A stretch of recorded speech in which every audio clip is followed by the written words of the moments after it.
Vamos a dar inicio a la clase número 15 de matemáticas del programa Vamos para la Universidad.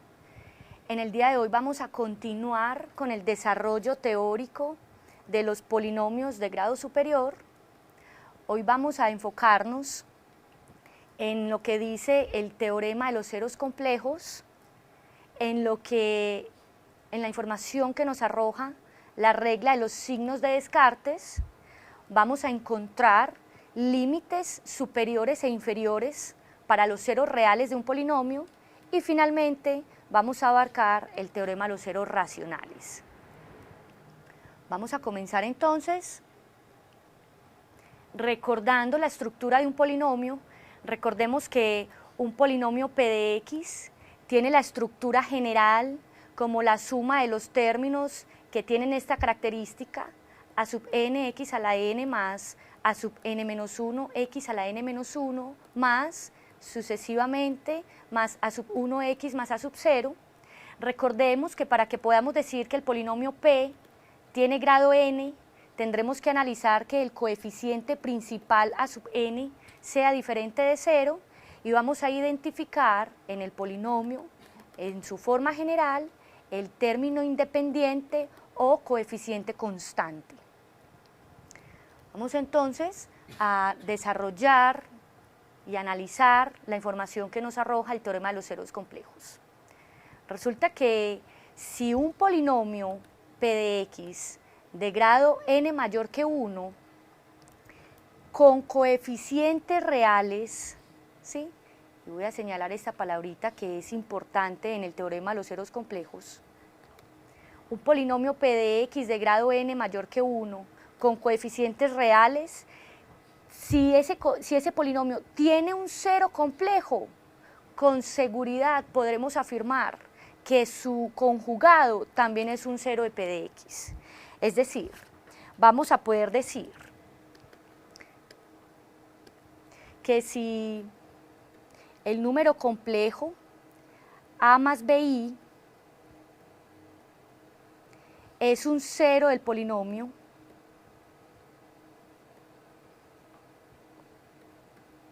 es decir, el polinomio evaluado en ese numerito complejo arroja como resultado 0, entonces podremos afirmar con tranquilidad que el conjugado de ese número complejo, es decir, que A menos BI, también es un cero del polinomio P de X. Es decir, podremos verificar que cuando evaluemos el polinomio P en ese numerito complejo A menos BI, el resultado también nos va a dar 0. ¿Eso está claro? Recordemos que podremos concluir que si un número complejo es un cero del polinomio P, su conjugado también será cero del polinomio siempre que el polinomio P sea un polinomio con coeficientes reales. Si el polinomio P es un polinomio que no tiene coeficientes reales, cuyos coeficientes serían entonces complejos, recordemos que en ese caso solo podremos afirmar la existencia de mínimo un cero complejo. No tendremos garantía si su conjugado será o no será cero del polinomio. Pero en el caso en el que estemos con un polinomio que tenga coeficientes reales, sí podemos afirmar con tranquilidad que si un número complejo ya es cero del polinomio, entonces su conjugado también lo es. ¿Sí? Vamos a realizar un ejercicio para que nos permita comprender de mejor manera la información que nos arroja el teorema de los ceros complejos y continuamos con las demás herramientas que vamos a desarrollar en el día de hoy. Entonces, el ejemplo dice lo siguiente: necesitamos escribir un polinomio de grado 3 que además tenga coeficientes reales, en donde conocemos que ese polinomio va a tener como ceros al número real 2 y al número complejo 2 menos i. Tendremos que analizar en este instante que como nuestra intención es encontrar un polinomio con coeficientes reales, si ya conocemos la existencia de un cero complejo, Entonces, ¿quién más será cero del polinomio P?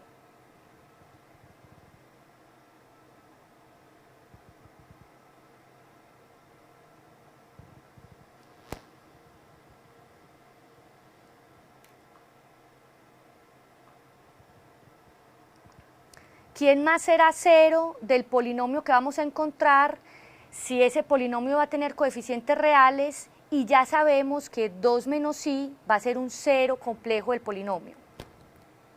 Entonces, si reescribimos la información que tenemos, muy bien, Institución Educativa San Rafael de Heliconia.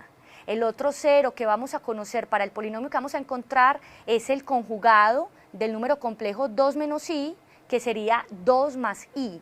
Entonces, en ese caso, tenemos que los ceros que va a tener el polinomio que vamos a encontrar es el cero real 2, el cero complejo 2 menos i y su conjugado 2 más i, porque es la información que nos arroja el teorema de los ceros complejos para polinomios con coeficientes reales. Muy bien, resulta que en la clase anterior vimos una herramienta que se llamaba el teorema de la factorización completa para polinomios, ¿sí? Y resulta que esta herramienta lo que nos permitía era poder escribir un polinomio como producto de factores lineales, ¿sí? En donde se relacionaban cada uno de los ceros. Si para el polinomio que vamos a encontrar conocemos que ese polinomio va a tener 3 ceros, ¿cuál será el grado del polinomio que vamos a encontrar? ¿Cuál será el grado del polinomio que vamos a encontrar que tiene como ceros estos 3 números? Muy bien, el grado del polinomio que vamos a encontrar es 3. Entonces, el teorema de la factorización completa nos dice que si ese polinomio lo vamos a llamar P en variable X, ese polinomio P lo vamos a poder escribir como el producto de los siguientes factores lineales. X menos uno de los ceros que ya conozcamos, que en este caso es el número 2, por X menos otro de los ceros que conozcamos en este momento, y es el número complejo 2 menos i, y luego por X menos otro de los ceros que conocemos, que es el conjugado de ese número complejo 2 más i. ¿Sí? ¿Qué nos resta en este momento para poder escribir el polinomio en su forma estándar, que es mediante la suma de términos? Tendremos que resolver esos productos indicados aplicando productos notables, ¿sí? Y entonces lo que tenemos es x menos 2 que multiplica a. Podemos destruir los paréntesis en el segundo factor y obtenemos la expresión x menos 2 más i, y en el tercer factor x menos 2 menos i. Y si analizamos con más detalle lo que está ocurriendo entre los segundos dos factores, encontramos que podemos reescribir ese producto de esos dos factores como una diferencia de cuadrados. Muy bien, Institución Educativa Braulio Mejía, ¿sí? Lo podemos escribir como una diferencia de cuadrados. Y entonces, ¿qué tendremos? X menos 2 que multiplica a el primer término que identificamos igualito al cuadrado menos el segundo término que identificamos igualito al cuadrado. ¿Hasta ahí estamos bien? Muy bien. Luego, ¿qué vamos a hacer? Vamos a continuar resolviendo esos productos notables para luego terminar con la propiedad distributiva del producto con respecto a la suma y poder escribir nuestro polinomio como suma de términos, ¿sí? Entonces, vamos a continuar, sería x menos 2 que multiplica a. Vamos a expandir ese binomio y nos queda el primer término al cuadrado menos 2 veces el primero por el segundo más el segundo al cuadrado, Y finalmente recordamos cuánto es el resultado de la segunda potencia de la unidad imaginaria. Menos 1. Como y al cuadrado es menos 1 y se le antepone un menos, entonces el resultado es más 1. ¿Eso está claro hasta allí? Muy bien. Luego, ¿qué vamos a hacer? Vamos a continuar, vamos a juntar términos semejantes y luego aplicar la propiedad distributiva del producto con respecto a la suma, ¿sí? Tenemos x menos 2 que multiplica a x a la 2 menos 4x más 5. Y luego de ello sí podemos aplicar la propiedad distributiva. Entonces, voy a distribuir cada uno de los términos del primer factor entre cada uno de los términos del segundo factor, ¿sí? Aplicando la propiedad distributiva. Entonces, nos queda x a la 3 menos 4x a la 2 más 5x y luego menos 2x a la 2 más 8x, finalmente menos 10. ¿Eso está claro hasta allí? Bien, ¿qué nos restaría para poder escribir nuestro polinomio completamente simplificado? Agrupar términos semejantes. Entonces nos damos cuenta que 4x a la 2 es semejante con el número 2x a la 2 y 5x es semejante con 8x. ¿Cómo podemos escribir finalmente nuestro polinomio en su forma completamente simplificada? Lo vamos a poder escribir como el polinomio p de x, que está dado por la estructura x a la 3 menos 6x a la 2 más 13x menos 10. ¿Eso está claro? Muy bien. Institución Educativa Mariano. Lo que estamos haciendo es, usando el teorema de los ceros complejos, ¿sí?, para polinomios con coeficientes reales, y estamos haciendo uso de que si 2 menos i es un cero complejo del polinomio que va a tener coeficientes reales, es porque el número conjugado de este complejo, 2 más i, también va a ser cero del polinomio. Y cuando ya tenemos los 3 ceros que va a tener ese polinomio que vamos a encontrar de grado 3, entonces lo que vamos a hacer es usar la factorización completa para un polinomio, ¿sí? Y vamos a escribir ese polinomio p como el producto de sus factores lineales que están dados por cada uno de los ceros. X menos un cero, x menos el otro cero y finalmente x menos el tercer cero. Luego, ¿qué estamos haciendo? Estamos destruyendo paréntesis al interior de cada uno de los factores y aplicando productos notables para poder escribir en forma estándar el polinomio p que queríamos encontrar, cuya estructura quedó de esta forma. ¿Sí? ¿Eso está claro?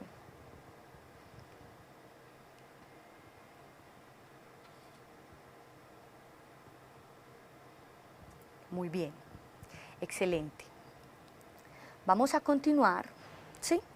Vamos a continuar con otra de las herramientas que vamos a desarrollar en el día de hoy, que todas van con miras a poder encontrar ceros de polinomios de grado superior.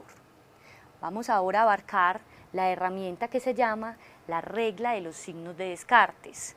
¿Qué información nos arroja esta regla?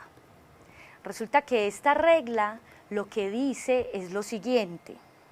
Con mucho gusto, Institución Educativa Mariano. Lo que dice la regla de los signos de Descartes es que si p de x es un polinomio con coeficientes reales, ¿sí?, Si P de X es un polinomio con coeficientes reales y tiene el término constante diferente de 0, ¿sí? Entonces, lo que vamos a poder afirmar es que el número de variaciones de los ceros reales positivos, el número de variaciones de los ceros reales positivos de P de X va a ser igual a el número de variaciones en los signos de P de X o menor en ese número disminuido en par, ¿sí? Es decir, vamos a conocer la estructura del polinomio P de X, dada en su forma estándar, a sub n, x a la n más, a sub n menos 1, x a la n menos 1, etcétera, etcétera, etcétera, a sub 1x más a sub 0. Cuando analicemos las variaciones en los signos de P de X, según sea el número de variaciones en los signos, entonces voy a tener las variaciones para los ceros reales positivos de P de X o disminuido en un número par, ¿sí? Eso en cuanto a los ceros reales positivos que pueda tener el polinomio P. Ahora, el polinomio P podrá tener también ceros reales negativos. ¿Cómo voy a encontrar las posibles variaciones de esos ceros reales negativos? Analizando las variaciones en los signos, pero de P de menos X. Es decir, tendremos primero que evaluar el polinomio no en la variable X, sino en la variable menos X, y luego de que tenga su estructura, vamos a analizar cuáles son las variaciones de los signos y según las variaciones de los signos podremos concluir que posiblemente el número de los ceros reales negativos que tenga ese polinomio P va a estar dado por ese número de variaciones en el signo o disminuido en un número par. ¿Eso está claro? Recordemos que la regla de los signos de Descartes no nos arroja el resultado de cuáles son los ceros. La regla de los signos de Descartes no nos va a servir para decir qué números son ceros del polinomio. Lo único que vamos a poder concluir con la regla de los signos de Descartes es cómo se comportan los ceros reales del polinomio, ¿sí? Vamos a ejemplificar por medio de un ejercicio para que comprendamos lo que la regla nos quiere indicar, ¿sí? Vamos a usar un ejercicio y vamos a analizar todas esas condiciones que nos está dando la regla de los signos de Descartes para que comprendamos cómo vamos a usar esa herramienta. Es una herramienta muy poderosa, muy útil a la hora de indicar la posibilidad de los ceros, solo que no nos sirve para decir cuáles son los ceros, solo nos sirve para indicar su comportamiento, ¿sí? Entonces, tenemos el polinomio P de X. El polinomio P de X está dado por la estructura x a la 4 menos 4x a la 3 más 3x a la 2 más 4x menos 4. En ese polinomio que tenemos ahí, vamos a analizar cuáles son las variaciones en los signos, ¿sí?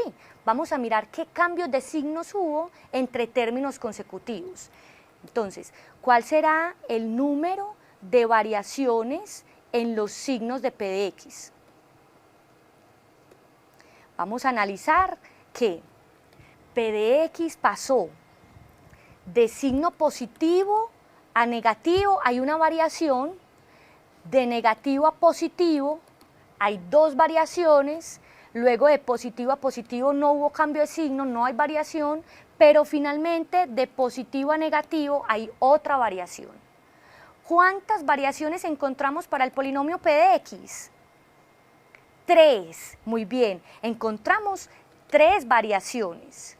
¿Qué nos dice la regla de los signos de Descartes?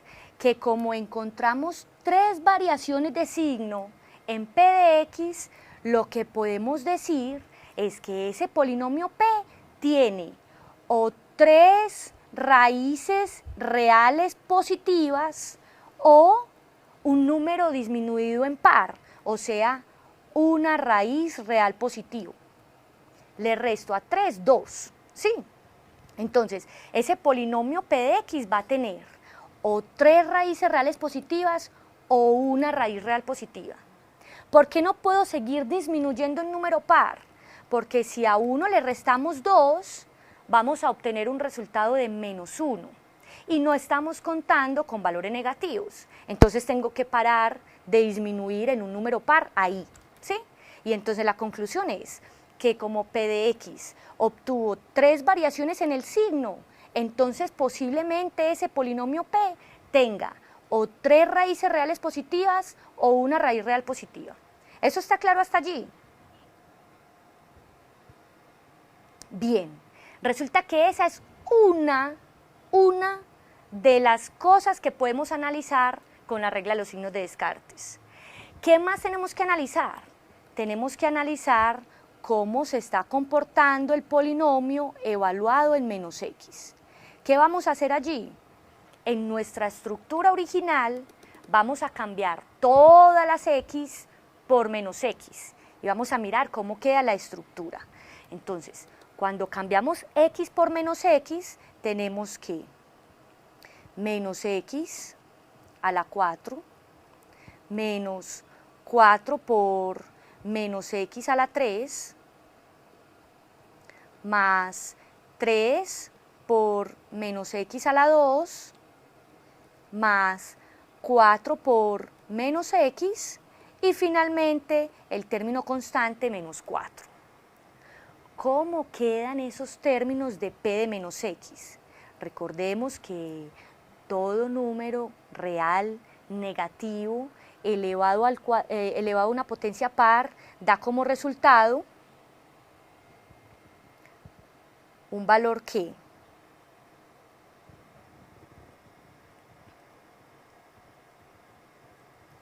todo número real negativo elevado a una potencia par, muy bien, da como resultado un número positivo, o sea que ese primer término queda como x a la 4. Luego, todo número real negativo elevado a una potencia impar da como resultado un número negativo, pero como le antecede otro menos, entonces ¿cómo queda el resultado? Bien, queda más, entonces queda 4x a la 3. Finalmente, en el tercer término queda igual, 3x a la 2. En el cuarto término queda menos y el quinto término constante queda igual, -4. ¿Qué dice la regla de los signos de Descartes? Que vamos a analizar cuáles son las variaciones en los signos de P de -x y que según sea el número de variaciones en el signo, podremos concluir el número de variaciones en los ceros reales negativos de ese polinomio P. Resulta que el número de variaciones en P de -x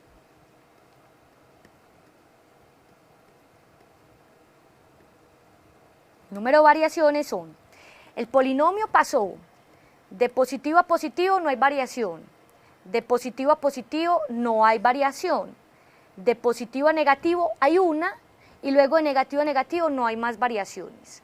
¿Cuántas variaciones encontramos para P de -x? Una solita. ¿Y qué dice entonces la regla de los signos de Descartes allí?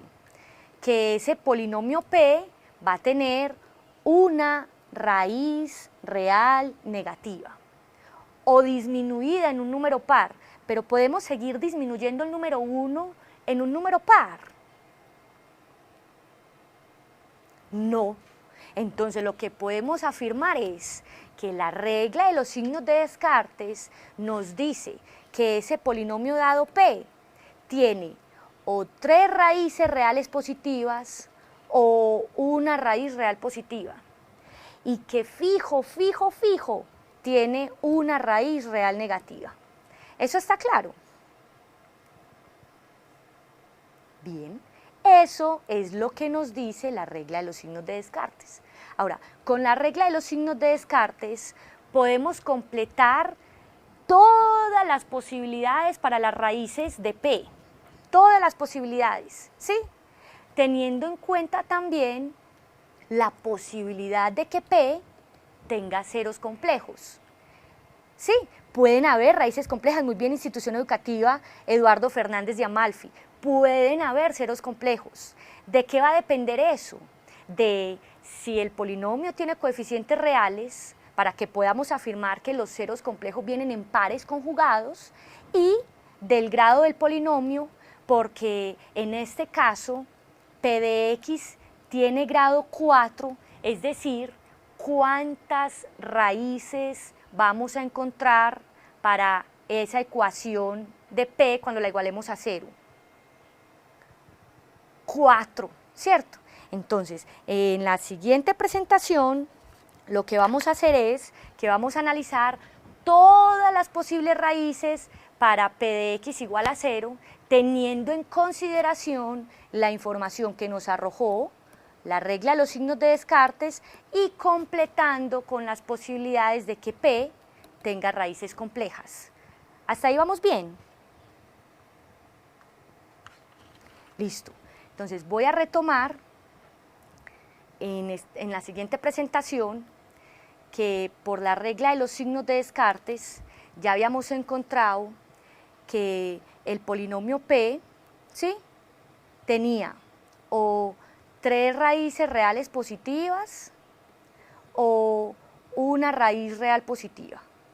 ¿Sí? Eso ya lo habíamos encontrado en la presentación inmediatamente anterior. Y también teníamos que P de X tenía una raíz real negativa. Entonces vamos a recopilar estos posibles estas posibles cantidades para las raíces de P de X, teniendo presente todas las posibles combinaciones de ceros que podamos encontrar. Entonces, vamos a analizar una primera situación. Supongamos que estamos en el caso en el que P de X tenga posiblemente 3 raíces reales positivas. Entonces, como posiblemente P tenga 3 raíces reales positivas, ¿sí?, voy a analizar que para esta posibilidad existe la posibilidad de que P también tenga una raíz real negativa. Entonces completamos la posibilidad en las raíces reales negativas. Y hasta allí hacemos un conteo. ¿Cuántas posibles raíces lleva nuestro polinomio P en el caso en el que tenga 3 raíces reales positivas y una negativa? 4. Pero ¿cuántas raíces habíamos dicho que tenía el polinomio P? ¿Cuántas raíces habíamos dicho que tenía? 4, ¿cierto? Como ya completé las 4, entonces para esta posibilidad, ¿cuántas raíces complejas puede tener P?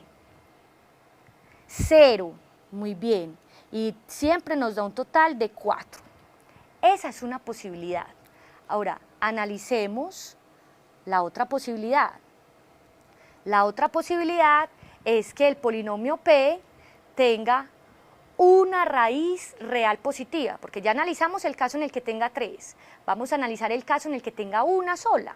Entonces, si P tiene una sola raíz positiva, y ya sabemos también del análisis que tiene una raíz real negativa, entonces, ¿cuántas posibilidades nos quedan para las complejas? Muy bien, institución educativa Eduardo Fernández de Amalfi y todas las demás que me están contestando en el chat. Tiene 2 posibilidades para las raíces complejas, para un total de ¿cuántas raíces del polinomio P? 4. ¿Está claro ese análisis que se hace con las posibles raíces que pueda tener P? Muy bien, para eso nos sirve. Mire que en ningún momento hemos dicho cuáles son las raíces. No hemos dicho cuáles son las raíces. No hemos dicho X igual a qué es raíz del polinomio. Solo estamos caracterizando el comportamiento de las raíces, si son reales o son complejas. Y en el caso en el que sean reales, si son positivas o son negativas. Es lo único que estamos haciendo, ¿sí? Habrán otras herramientas que me permitan encontrar cuáles son precisamente los ceros, ¿cierto? Por el momento estamos solo caracterizando las raíces del polinomio P. Bien, vamos a hablar entonces de las cotas. las cotas que vamos a encontrar para los ceros reales del polinomio P, ¿sí? Resulta que, como hemos estado analizando, ¿cuáles son las posibles raíces de P? Si son reales positivas o reales negativas, vamos a encontrar otra herramienta que nos permita acotar esas raíces. Entonces, encontrar un intervalito en donde podamos tener certeza de que las raíces reales del polinomio P están ahí encerraditas y no se salen de ese intervalo, quedan encerraditas.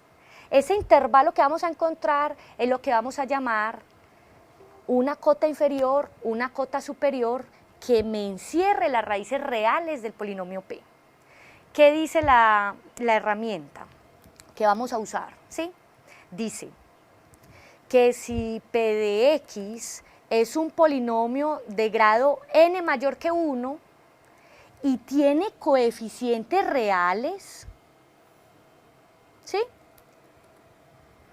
Y además sabemos que C1, C2, C3, etcétera, etcétera, etcétera, C sub K, son raíces reales de P de X, ¿sí? Porque las raíces reales son las que vamos a acotar. No podemos acotar raíces complejas, pero sí podemos acotar raíces reales. Entonces, si ya sabemos que ese polinomio P tiene coeficientes reales y conocemos unos ceros reales del polinomio, entonces vamos a decir que un numerito B se va a llamar cota superior y un numerito A se va a llamar cota inferior si logramos que el intervalo que se forme entre el numerito A y B acota, recoge todos los ceros reales que tenía el polinomio P. O sea, si todos los ceros reales que tenía el polinomio P están entre A, que fue la que llamamos cota inferior, y B, que fue la que llamamos cota superior. ¿Eso está claro? Exactamente. Institución Educativa de San Rafael de Liconia. Cuando encontremos qué valor numérico toma ese A y qué valor numérico toma ese B, al cual vamos a llamar cota inferior y superior respectivamente, vamos a poder afirmar que todas las raíces reales de ese polinomio P están entre el intervalo A, B. Sí, eso está claro.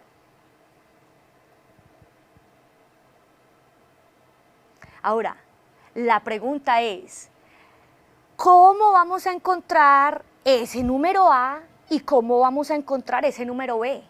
Porque ya tenemos claro que cuando los encontremos, esos son los números que me van a acotar todas las raíces reales, pero ¿cómo encontramos esos números? ¿Cómo identificar quién es A y quién es B? Muy bien, eso es lo que vamos a hablar en este instante. ¿Cómo encontrar esos numeritos que van a ser cota superior e inferior del polinomio? Resulta que vamos a suponer que el polinomio P es un polinomio con coeficientes reales, ¿sí? Cuyo coeficiente principal es positivo y además, ¿sí? Y además que P está dividido sintéticamente entre X menos C, ¿sí? Ese C va a ser un numerito real, que puede ser positivo o negativo. Entonces lo que vamos a hacer es, vamos a suponer el polinomio P con coeficientes reales, que tiene un coeficiente principal, o sea, el A sub n positivo, y que a P lo vamos a estar dividiendo sintéticamente entre un polinomio lineal X menos C, ¿sí? Entonces, si C es positivo, ¿sí?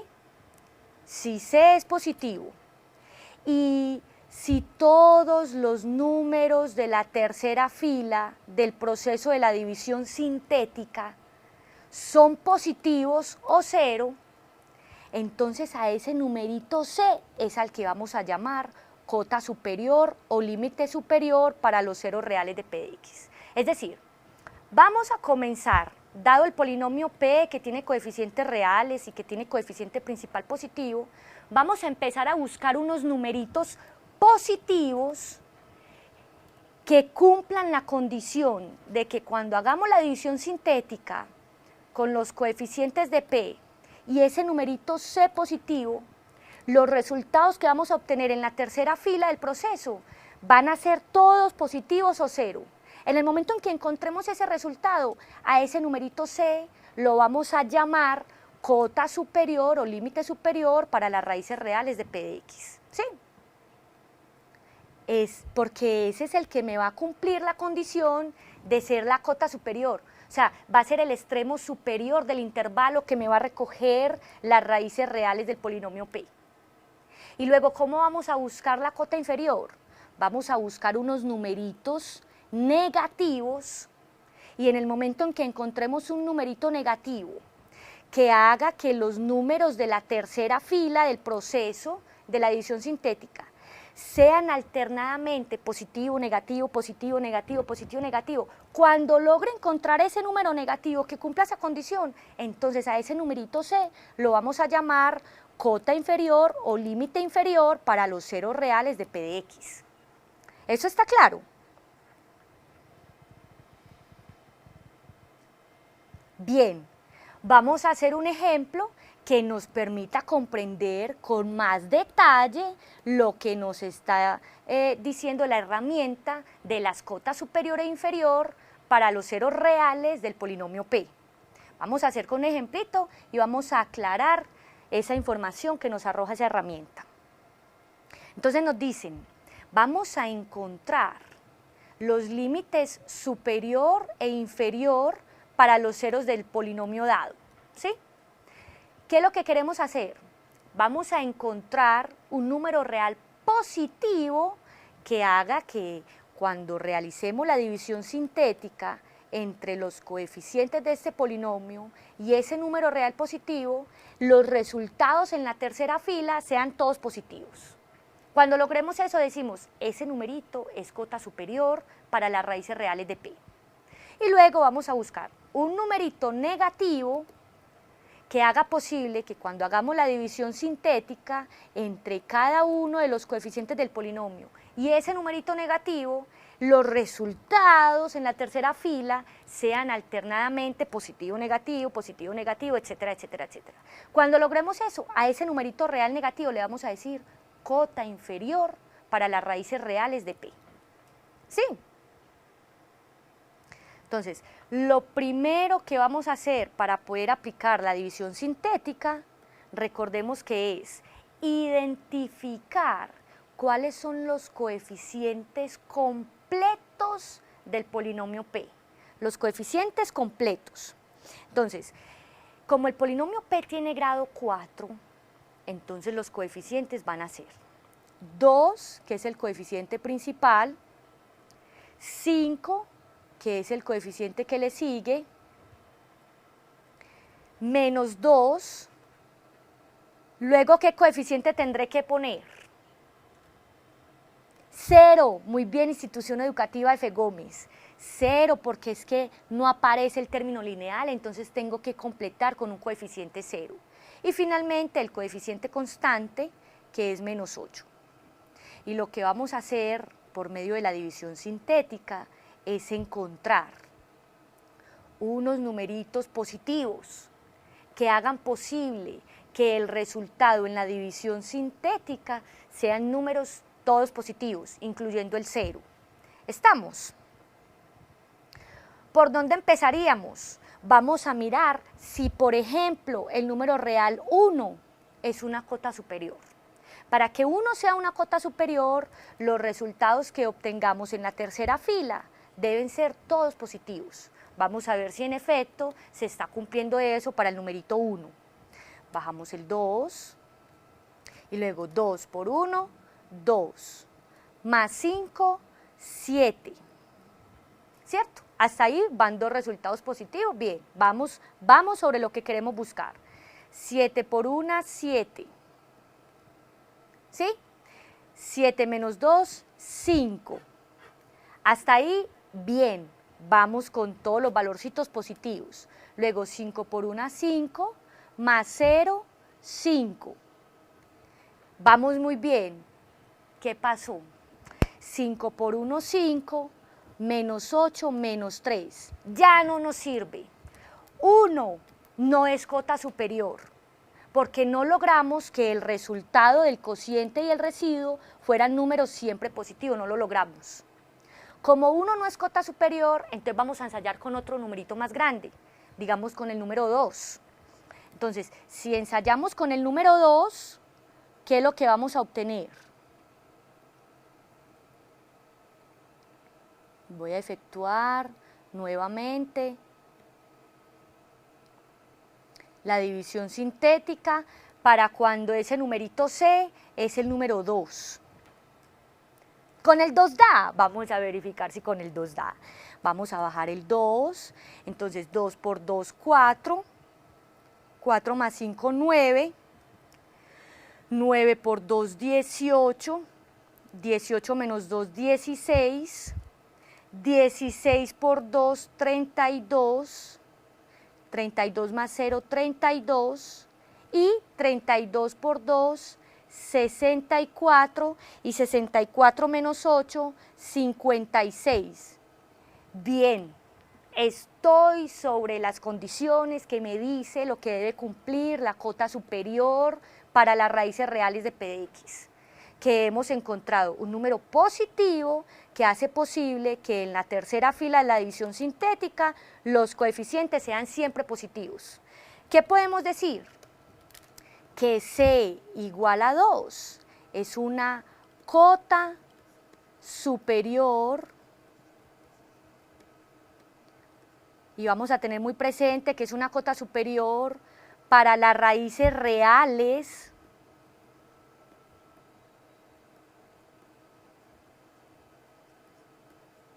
de P de X, ¿sí?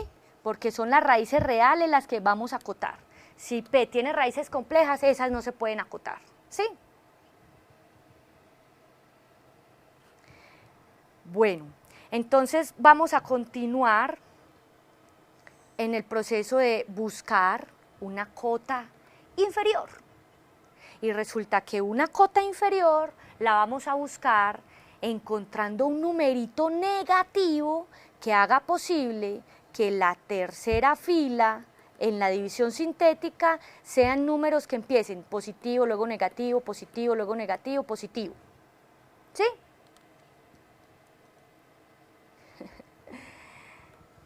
Vamos a escribir los coeficientes de ese polinomio P. 2, 5, menos 2, 0 y menos 8. Y vamos a empezar a buscar números negativos que cumplan con la condición. Vamos a ensayar primero con el menos 1. Vamos a ver si el menos 1 es una cota inferior para las raíces reales de P de X. Vamos a ver, ¿sí? ¿Qué ocurre? Bajo el 2 y hacemos los productos. 2 por menos 1, menos 2. 5 menos 2, 3. ¿Me sirve? ¿Me sirve el menos 1? No me sirve. El signo del coeficiente que seguía tenía que ser negativo. Entonces no vamos a seguir con ese número porque no nos sirve. Vamos a buscar otro. Sigamos, digamos, con el menos 2. ¿Será que el menos 2 nos sirve? El menos 3. Bien, el menos 3 es el que sirve. Entonces vamos a analizar con el menos 3 y nos vamos a dar cuenta que cuando hacemos la división sintética con menos 3 tenemos 2, 2 por menos 3, menos 6, cuyo resultado es menos 1. Vamos bien, vamos sobre lo planeado. Menos 1 por menos 3, 3. Y el resultado es 1. Vamos sobre lo planeado. 1 por menos 3 da menos 3, más 0 da menos 3, todo va muy bien. Y luego menos 3 por menos 3, 9. Y 9 menos 8, 1. Cumplió la condición de ser un número negativo y cuyo resultado en la tercera fila de la división sintética eran coeficientes que alternaban positivo, negativo, positivo, negativo. Bien, entonces, ¿qué podemos decir? Que C igual a menos 3 es una cota inferior Y otra vez, es una cota, pero para las raíces reales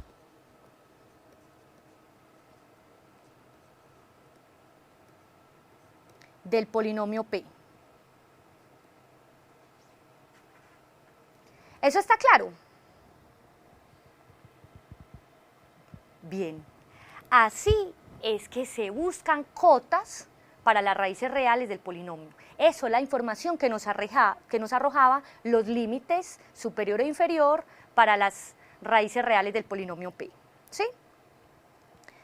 Vamos a terminar entonces definiendo cómo encontrar las raíces racionales, ¿sí? O los ceros racionales de un polinomio P. Si el coeficiente principal es negativo, lo que debemos hacer es primero convertirlo a positivo y luego comenzar a efectuar el proceso, ¿sí? Entonces, vamos a caracterizar cómo son los ceros racionales del polinomio P.